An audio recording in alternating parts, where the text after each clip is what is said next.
Well, we know you've got lots of questions about this coronavirus, not just the medical side of things, but also how this is impacting you financially and what this means for your children. So to help provide some answers right now, we have set aside this half hour to get some answers for you from experts that we found right here in Indiana. And we're going to start tonight with basic questions about the virus and how it spreads.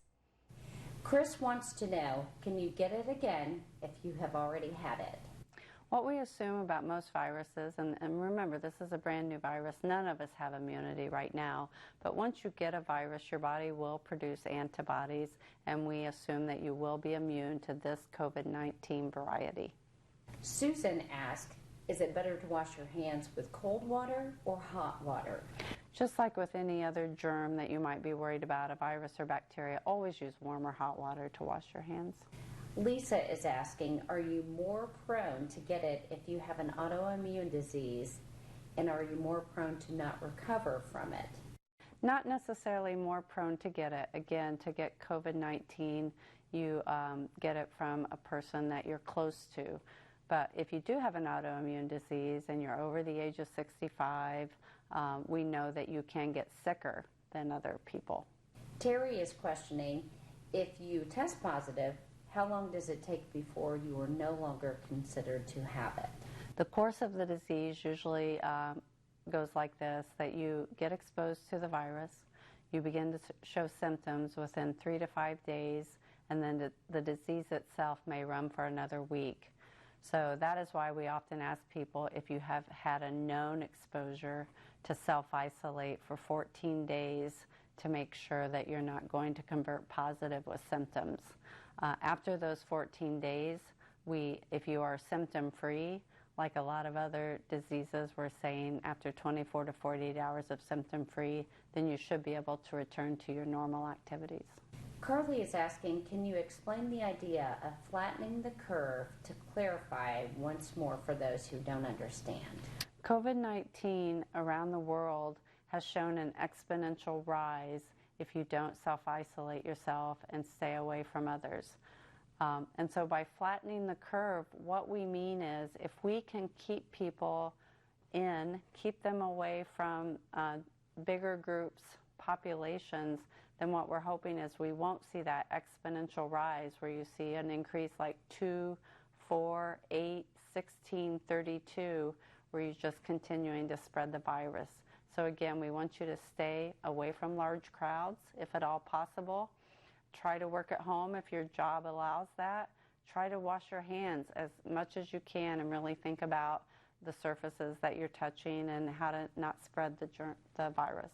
Danielle is asking, my son has been coughing for about 3 days, has no other symptoms.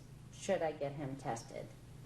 At this point in time, testing in the state of Indiana, because we have a limited supply, we're focusing on hospitalized patients, healthcare workers, so we can get them back to work to care for people, and then nursing home patients.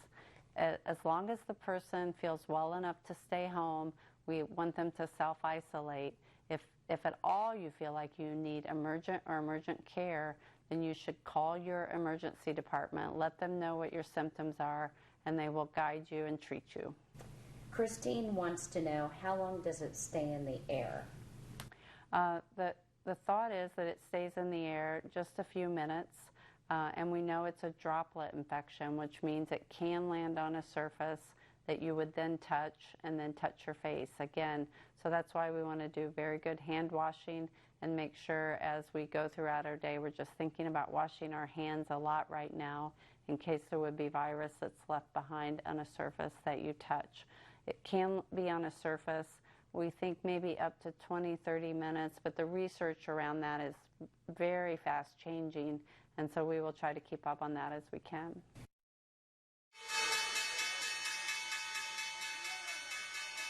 Well, unfortunately, more disappointment on Wall Street today. There's the closing bell and the Dow Jones Industrial Average losing another 900 points.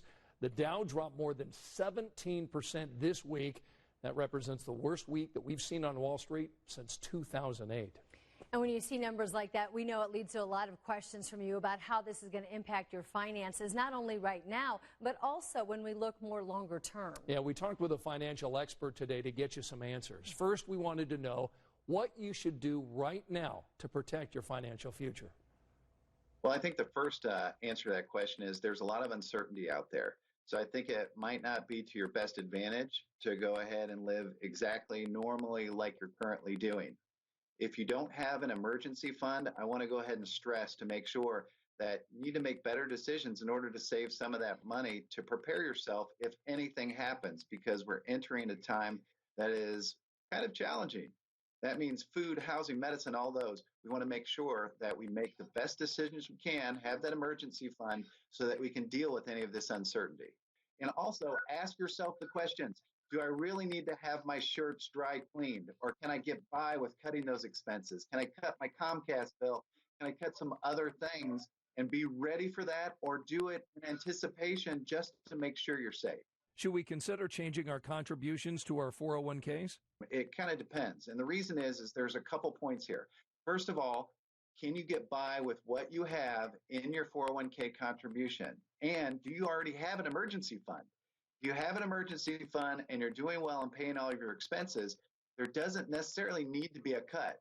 The third question, though, I have to ask, if your company is matching part of your 401k and you're not going to go ahead and make those amounts, take those amounts out, then you're just wasting free money. And so that's an issue as well. So you have to ask yourself, one, emergency fund, two, are you covering your expenses?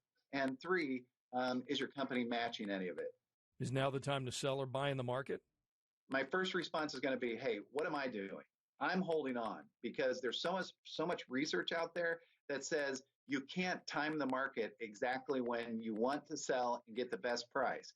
And what we've seen in prior issues like this, once things turn around, they come back roaring back. So you don't want to miss that upside, and you can never time the market exactly the way that you want to. And you don't put money in the market in order to just for a couple of weeks. You're long term.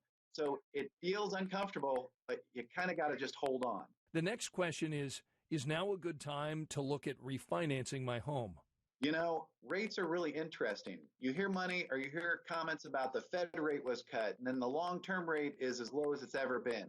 Now, when you're talking about your home, it's the long-term rate that we're generally talking about. We've just seen that recently it's been at an all-time low for mortgages.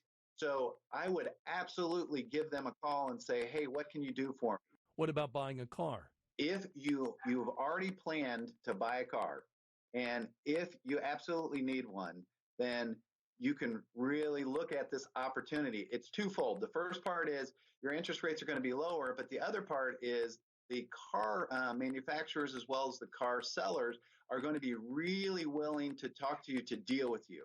So this could possibly be an exceptional time to buy a car. Finally, what advice do you have for talking to your kids about what's going on right now?